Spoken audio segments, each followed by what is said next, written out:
Hello प्यारे बच्चों, कैसे हैं आप सब। आई होप आपकी स्टडी बहुत ही अच्छी चल रही होगी और आपके हालचाल भी बहुत बढ़िया होंगे।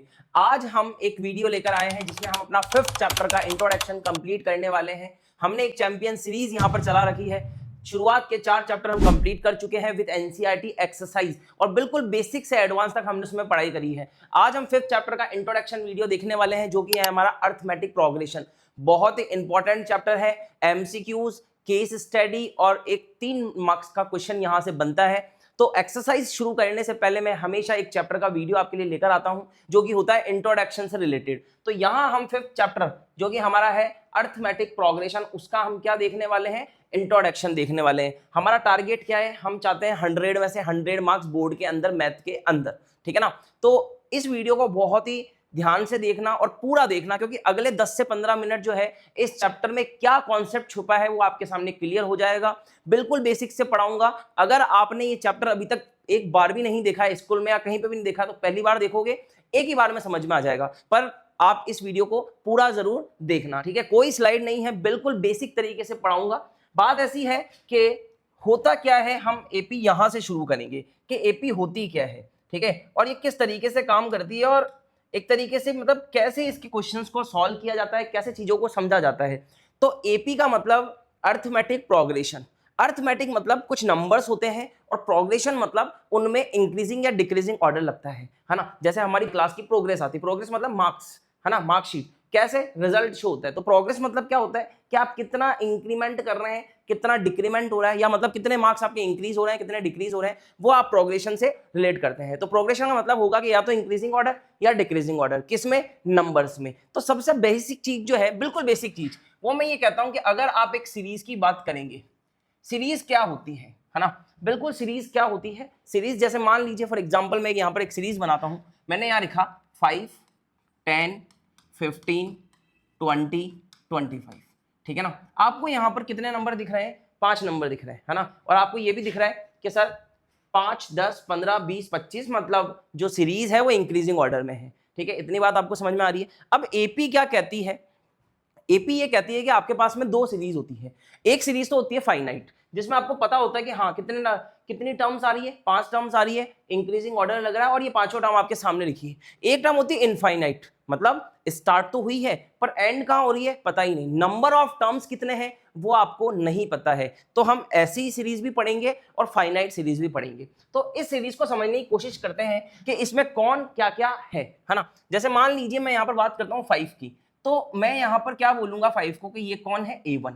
उसी तरीके से 10 क्या हो जाएगा, A2 हो जाएगा, फिर ये A3 हो जाएगा, A4 हो जाएगा और A5 हो जाएगा। मतलब इस सीरीज के अंदर मेरे पास में कितनी टर्म्स है, 5 टर्म्स है, ठीक है। ये बात आपको समझ में आ गई। पर अगर इनफाइनाइट टर्म्स होती है सीरीज में, तो हम कैसे डिनोट करते हैं सीरीज को, सीरीज को डिनोट करते हैं A1, A2, A3, A4, A5 और dash dash dash dash AN। N मतलब नंबर ऑफ टर्म्स आपकी कहां तक जा रही है, एन तक जा रही है, और एन यहां पे इनफाइनाइट की तरफ चला जाएगा, मतलब एक तरीके से इन्फिनिटी टर्म्स है इसके अंदर, ठीक है ना। नंबर ऑफ टर्म्स कितनी हो जाएगी, एन हो जाएगी, ठीक है ना। ध्यान से देखना। अब अगर मुझे A1 से A2 में जाना है तो मैं क्या करूंगा। मान लीजिए मेरे पास में A1 है और मुझे A2 निकालना है, तो मैं क्या करूंगा, है ना। अभी यहां पर मेरे पास में 5 है, 5 से मुझे 10 में जाना है, तो मैं क्या कर रहा हूं, 5 को ऐड करा रहा हूं। फिर मैं 10 से अगर 15 में जाता हूं तो मैं क्या करता हूं, 5 को ऐड करा रहा हूं। पर बात ऐसी है कि सर हर बार आप 5 को ऐड करा रहे हैं, मुझे कैसे पता चलेगा, मुझे कैसे पता चलेगा कि इस सीरीज में 5 ऐड होगा, क्योंकि अलग अलग सीरीज में तो अलग अलग चीजें ऐड होगी, है ना। तो वहां हमको क्या करना पड़ेगा, वहां हमको ये चेक करना पड़ेगा कि सीरीज में डिफरेंस कैसा चल रहा है, ठीक है ना। इस चीज को ध्यान रखना, हमें चेक करना पड़ेगा कि ये जो आपकी सीरीज चल रही है, ठीक है, आप A1 से A2 में जा रहे हैं, A3 में जा रहे हैं, A4 में जा रहे हैं, तो बीच में डिफरेंस कितना चल रहा है ना। अब इस सीरीज को ध्यान से देखना, क्या हर जगह पर डिफरेंस जो है वो 5 का चल रहा है क्या, 5 का डिफरेंस आ रहा है यहां पर हर जगह पर, है ना। तो जो डिफरेंस यहां पर सेम आता है, क्योंकि आपको दिख ही रहा है सब जगह पर डिफरेंस सेम आ रहा है, उस डिफरेंस को हम बोलते हैं कॉमन डिफरेंस। क्या बोलते हैं, कॉमन डिफरेंस, है ना। क्या बोलेंगे, कॉमन डिफरेंस। और इस कॉमन डिफरेंस को हम स्मॉल डी से डिनोट करते हैं। किससे डिनोट करते हैं, स्मॉल डी से। ध्यान से देख लेना, मैं आपको सारी चीजें बता रहा हूं, ठीक है। अगर हम यहां पर टर्म्स की बात करेंगे तो टर्म्स को हम A से डिनोट करते हैं, जैसे A1, A2, A3, A4, A5 और सो ऑन AN तक, लास्ट तक चलेगा। उसी तरीके से डिफरेंस क्या होने वाला है टर्म्स के बीच में, डिफरेंस सेम होने वाला है, तो उस सेम डिफरेंस को हम कॉमन डिफरेंस के नाम से बुलाते हैं। किस नाम से बुलाएंगे? कॉमन डिफरेंस है, और उसको डिनोट करते हैं डी से। ठीक है, ये चीज ध्यान रखना। मैं अभी वापस इस चीज को दोहराऊंगा एक साथ, है ना। अभी मैं आपको टुकड़ों में समझा रहा हूं, फिर हम एक पूरा पिक्चर बना के समझेंगे। ठीक है, टर्म्स हो गई सर। टर्म्स को किससे डिनोट करते हैं सर? टर्म्स को हम डिनोट करेंगे ए से। ठीक है, टर्म्स को किससे डिनोट करेंगे? सॉरी, टर्म्स को किससे डिनोट करेंगे? ए से। और कॉमन डिफरेंस जो होगा आपका, ठीक है, कॉमन डिफरेंस जो होगा आपका, उसको किससे डिनोट करेंगे? डी से। ठीक है, और लास्ट टर्म जो होने वाली है आपकी, जैसे ये सीरीज चल रही है, लास्ट टर्म को किससे डिनोट कर रहे हैं? ए एन से, है ना। अगर लास्ट टर्म की हम बात करते हैं तो लास्ट टर्म को हम किससे डिनोट करेंगे? ए एन से। ठीक है ना, एक एल से भी डिनोट कर सकते हैं आप इसको, ठीक है ना, एल फॉर लास्ट, ठीक है ना, या फिर ए एन से डिनोट करेंगे। ए एन आपको मोस्टली बहुत ज्यादा दिखेगा, एल आपको आगे जाकर जब आप लास्ट एक्सरसाइज करेंगे तब आपको दिखेगा। तो अभी आप दिमाग में रखिए लास्ट टर्म मतलब क्या होता है? लास्ट टर्म मतलब क्या होता है? ए एन होता है। इतनी बात आ गई आपको समझ में? ठीक है ना। अब मैं थोड़ा सा स्लाइड को चेंज करता हूं और देखते हैं आगे की तरफ। ठीक है, वापस समझना। ठीक है, अब मैं यहाँ पर सीरीज लिखने वाला हूँ। सीरीज मेरी कैसे होने वाली है कि sir first term A1, second term A2, third term A3, fourth term A4, और उसके बाद A5 आएगा, और फिर dash dash dash dash dash, मतलब लास्ट में AN टर्म आ जाएगी। ठीक है ना, ऐसी आपको सीरीज मिलने वाली है। ठीक है ना, मैंने ये जनरल फॉर्म में एक तरीके से सीरीज को लिखा है कि ऐसे सीरीज दिखेगी आपको। अब बात ऐसी है कि सर अगर मैं इस वाली टर्म A2 और A1 में डिफरेंस देखता हूं तो वो कॉमन डिफरेंस आता है। हमेशा डिफरेंस जो होता है वो आपका आगे वाली टर्म को इस वाली टर्म को, मतलब इस वाली टर्म में से इस वाली टर्म को माइनस करना है। मतलब आपको क्या करना है? A2 में से अगर आप A1 माइनस करते हैं ना तो आपको D मिलता है। ठीक है, इस चीज को ध्यान रखना। आप जब A2 में से A1 को माइनस करते हैं तो आपको क्या मिलता है? D मिलता है। उसी तरीके से अगर आप A3 में से A2 को माइनस करेंगे, है ना, A3 में से A2 को माइनस करेंगे तो आपको क्या मिलेगा? D मिलेगा। A3 में से A2 को माइनस करने पे भी आपको क्या मिलेगा? D मिलेगा। ठीक है ना। उसी प्रकार से A4 में से अगर A3 माइनस करोगे, है ना, A4 में से A3 माइनस करोगे तो भी आपको D मिलेगा। ये D हर जगह पर कैसे आने वाला है? सेम आने वाला है, कॉमन आने वाला है, इसलिए हम इसको किस नाम से बुलाते हैं? कॉमन डिफरेंस के नाम से बुलाते हैं। आ रही क्या बात समझ में आपको, है ना। अब एक चीज मैं यहां से समझाना चाहता हूं, वो समझना। ये आपकी लास्ट टर्म है ना, ये लास्ट टर्म है आपकी। लास्ट टर्म को हम फिर से लिखते हैं, ये हमारी AN होगी। आप मुझे बताइए कि इसके जस्ट पहले वाली टर्म कौन सी होगी? AN के जस्ट पहले वाली टर्म कौन सी होगी? 5 के जस्ट पहले वाली टर्म कौन सी है? 4 है। 4 के पहले कौन सी है? 3, मतलब एक कम होगी क्या? तो AN के जस्ट पहले वाली टर्म AN-1 होगी क्या? ये चीज आप मुझे बता दीजिए, आपको समझ में आ गई क्या? ठीक है ना, AN के जस्ट पहले वाली टर्म कौन सी होगी? AN-1। क्यों? क्योंकि यहाँ 5 है तो 4 आएगा, 3 है तो 2 आएगा, N है तो N-1 आएगा कि नहीं आएगा? एक कम लेंगे। ठीक है ना। अब मुझे यहां से अगर एक कॉमन डिफरेंस का फॉर्मूला निकालना है तो मैं क्या करता हूं? इसमें से ये माइनस करता हूं, 5 में से 4 माइनस करूंगा। उसी तरीके से AN में से मैं क्या माइनस करूंगा? AN-1। AN में से क्या माइनस करूंगा? AN-1। ये आपको कॉमन डिफरेंस का फॉर्मूला मिलता है, और ये इंपॉर्टेंट है। क्यों इंपॉर्टेंट है? MCQs में पूछा जाता है। ठीक है ना, ध्यान रखना। ये क्या मिला है आपको? AN-1। ये कॉमन डिफरेंस का फॉर्मूला। देखो आप अगर n की जगह पर 7 लेके देखते हैं एक बार, है ना, n की जगह पर क्या लेते हैं हम? यहाँ पर 7 लेकर देखते हैं। ठीक है ना, तो ध्यान से देखना, d तो d की जगह पर है, यहाँ क्या आएगा? 7 आएगा, माइनस 7 माइनस 1 कितना बनेगा? 6 बनेगा क्या? हम यही तो करते हैं, कि आगे वाली में से पीछे वाली माइनस करना। तो 7 में से 6 माइनस करेंगे, 5 में से 4 माइनस करेंगे तो कॉमन डिफरेंस आएगा। तो d का फॉर्मूला आपको एक मिल चुका है, दोहराइए मेरे साथ, क्या मिला है? AN-1। ये आ गई क्या आपको बात समझ में? इतनी बात मेरी समझ में आ गई है क्या? आप एक बात बता दीजिए, आ गई है? बढ़िया बात। अब हम आगे बढ़ते हैं। अब ध्यान से देखना, है ना, ध्यान से देखना। मेरे पास में A1 है, बहुत बढ़िया। अगर मुझे A2 पे जाना है तो मैं क्या करूंगा? बताइए। अगर मुझे A2 पर जाना है, अगर A2 पर जाना है तो मैं क्या करूंगा? क्या मैं A1 में D को ऐड कराऊंगा क्या मैं अगर A1 में प्लस D कर देता हूं तो मैं A2 पे पहुंच जाऊंगा क्या? मतलब A1 तो अपनी जगह पर ही है, लेकिन अगर आपको A2 निकालना है तो आप क्या बोलेंगे? A1 प्लस D बोलेंगे। क्या बोलेंगे? A1 प्लस D बोलेंगे। इस चीज को बड़े ध्यान से समझना। यहां से आपका AN का फॉर्मूला आएगा, लास्ट टर्म का फॉर्मूला आएगा, D का फॉर्मूला तो आ ही गया, अब AN का फॉर्मूला आएगा। आपको D का फॉर्मूला अगर नहीं समझ में आया है तो वीडियो को वापस रिवाइज कर लो, क्योंकि इसको समझना तो बहुत ज्यादा जरूरी है। ठीक है, चलो ये A2 मिल गया। अब मुझे बताइए कि A3 कैसे निकाल सकते हैं। A3 कैसे आएगा, A2 में D ऐड करा दो, है ना, क्या ऐड कराएंगे, A2 में D ऐड करा दो सर, तो A3 आ जाएगा। पर आप मुझे बताइए A2 क्या है आपके पास, A2 तो A1 प्लस D है ना, तो A2 की जगह पर ये पुट कराइए, ध्यान से देखना ना, A3 तो अपनी जगह पर ही है, A2 की जगह मैं क्या पुट करा रहा हूँ, A1 प्लस D, और ये प्लस D मेरे पास चल ही रहा है ये वाला, तो है ना, तो A3 मेरे पास क्या निकल कर आया, A1 प्लस 2D निकल कर आया। कि सर अगर आपको A1 दे रखा है और आपको A3 निकालना है, तो बीच में 2 बार D आता है क्या, तो आप A1 में ऐसा कीजिए ना, 2 बार D ऐड करा दीजिए, A1 में 2 बार D मतलब 2D ऐड करा दीजिए, तो A3 आ जाएगा। समझ में आई बात। अगर मुझे A4 निकालना है तो क्या करूंगा, ध्यान से देखना, A1 के अंदर अगर मुझे ये A4 चाहिए तो मैं क्या करूंगा, A1 के अंदर 1 2 और 3, क्या 3D ऐड करा दूंगा क्या, आ रही बात समझ में, है ना। ध्यान से देखना, यहां से एक जनरलाइज फॉर्मूला हम तैयार करने वाले हैं, है ना। अब इस चीज को समझो आप, अगर यहां 4 आता है तो यहां एक कम आता है क्या, 4 एक कम 3 आ रहा है।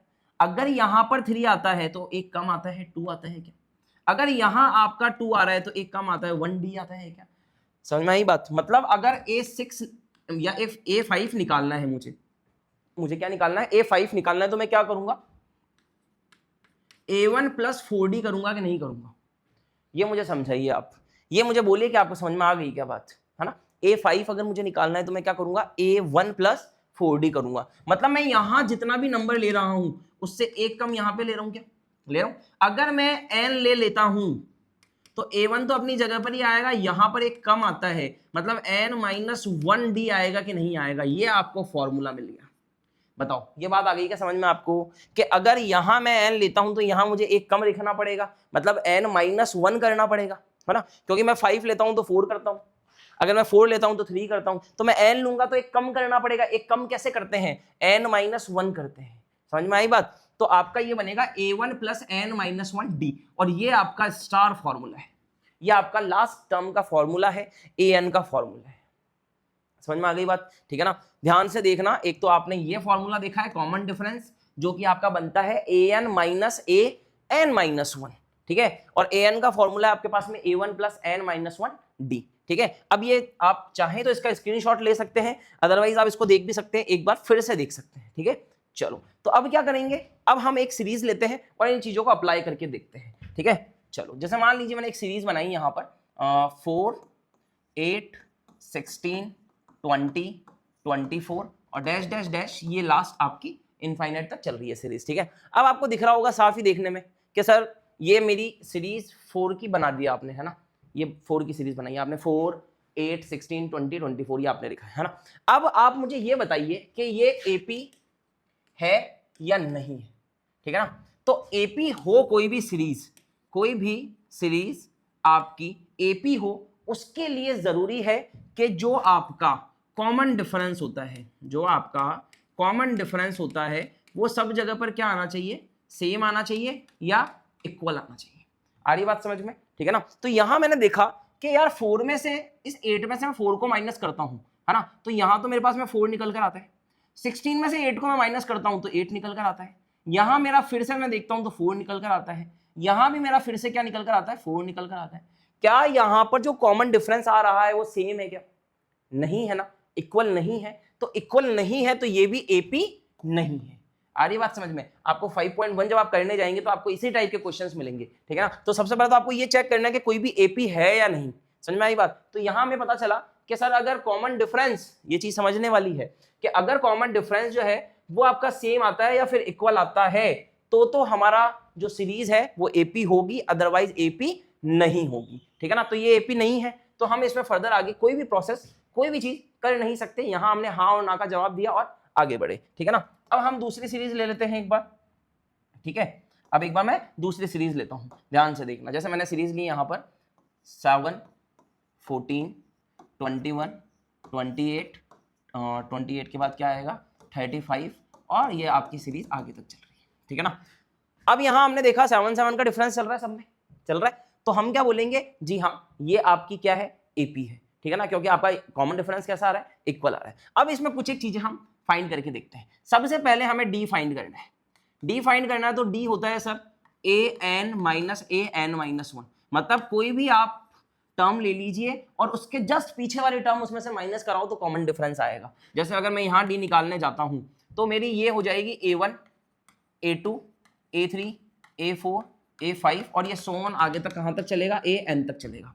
तो मैं अगर यहां ऐसा करना चाहूं a5 माइनस a4 तो क्या मैं कॉमन डिफरेंस निकाल सकता हूं? क्या मैं कॉमन डिफरेंस निकाल सकता हूं? बिल्कुल निकाल सकता हूं। क्यों? क्योंकि a5 है मेरे पास में 35 और a4 कितना है मेरे पास 28, तो यहां से मेरा d निकल कर आएगा 7। ऐसे ही क्वेश्चन मिलेंगे आपको शुरुआत में, ठीक है ना, ये आपका आंसर भी हो जाएगा, ठीक है ना, कॉमन डिफरेंस हो गया।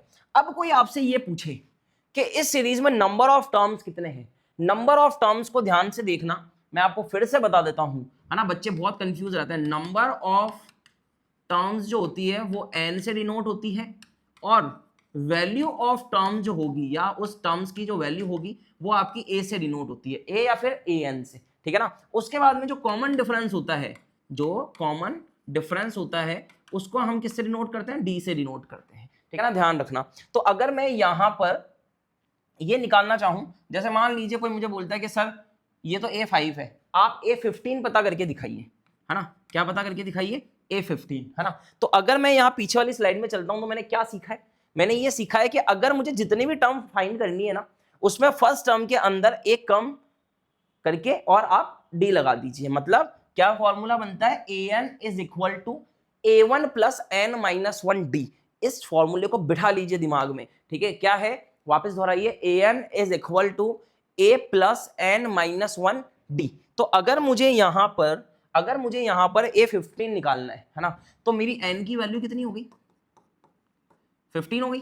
n की वैल्यू कितनी हो गई, 15 हो गई। और मुझे निकालना क्या है, मुझे पता है कि an का फॉर्मूला होता है a प्लस n-1d, है ना। तो n की जगह तो मैं 15 रख दूंगा और d की जगह मैं क्या रख दूंगा, 7 रख दूंगा इस सीरीज के अकॉर्डिंग, है ना। तो मैंने बोला कि सर मुझे an निकालना है, मुझे n की जगह 15 मतलब a15 निकालना है। a15, a क्या है मेरे पास में, a फर्स्ट टर्म होती है, तो ये 7 लगाऊंगा प्लस n की जगह क्या लगाना है, 15 माइनस 1 और d की जगह क्या लगाना है, d की जगह आपको लगाना है 7, मल्टीप्लाई में 7 चल रहा है, ठीक है ना, इस ब्रैकेट के मल्टीप्लाई में चल रहा है, ये चीज ध्यान रखना। उसके बाद मैंने यहाँ पर इसको सॉल्व किया तो a15 ऐसे रहेगा, ये 7 आ गया।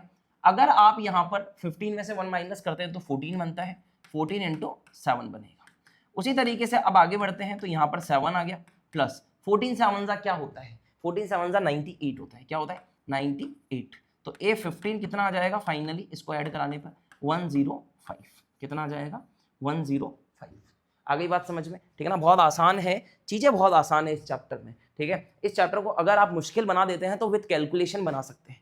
कैलकुलेशन अगर आपने सही तरीके से नहीं करी तो ये चैप्टर आपको बहुत मुश्किल लगने लग जाएगा, वर्ड प्रॉब्लम्स आएगी आगे जाकर इसमें। अगर वो आप तरीके से समझते हैं और बिल्कुल कॉन्सेप्ट से चलते हैं, बिल्कुल बेसिक से चलते हैं तो ये चैप्टर ईजी रहने वाला है। स्कोरिंग चैप्टर है ये, क्योंकि अगर आप 8-10 नंबर आपको मिल रहे हैं तो लीजिए ना, अगर मुफ्त के 8-10 नंबर आपको मिलते हैं तो उठा लीजिए, है ना। बस 3-4 फॉर्मूले का ये चैप्टर है, 2 फॉर्मूले हमने पढ़ लिए, एक सम वाला फॉर्मूला होता है, ठीक है ना, वो भी हम पढ़ लेंगे जब हम आगे वाली एक्सरसाइज में चलेंगे। अभी आपको इतनी बात क्लियर हो चुकी है क्या, क्योंकि हम जल्दी से जल्दी 5.1 करने वाले हैं, एक्सरसाइज करने वाले हैं। अब तक मैंने 4 चैप्टर कराया, उनके लिंक डिस्क्रिप्शन में है, जाकर देख लो। अगर एनसीईआरटी में टारगेट, अगर मैथ में आप टारगेट एनसीईआरटी के साथ में 100 आउट ऑफ 100 लेना चाहते हैं तो इस सीरीज को फॉलो कर लो, बहुत इंपॉर्टेंट है।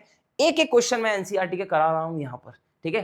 तो ये चीज आपको समझ में आ गई। आज हमने एपी का इंट्रोडक्शन देखा है, छोटा वीडियो है, जाकर देख लो, है ना। और अब क्या करना है, अब हम 5.1 शुरू करने वाले हैं, तो इंट्रोडक्शन करके तैयार रखिए। स्कूल में अगर चैप्टर हो गया तो बहुत बढ़िया, फिर से रिवीजन हो जाएगा, और अगर नहीं पढ़ा है तो पढ़ लो, बहुत इंपॉर्टेंट चैप्टर है, ठीक है। वीडियो को लाइक कर लो, अपने दोस्तों का शेयर करो, चैनल को सब्सक्राइब करो, जुड़े रहिए हमसे। मिलते हैं नेक्स्ट वीडियो में, तब तक के लिए टाटा बाय बाय।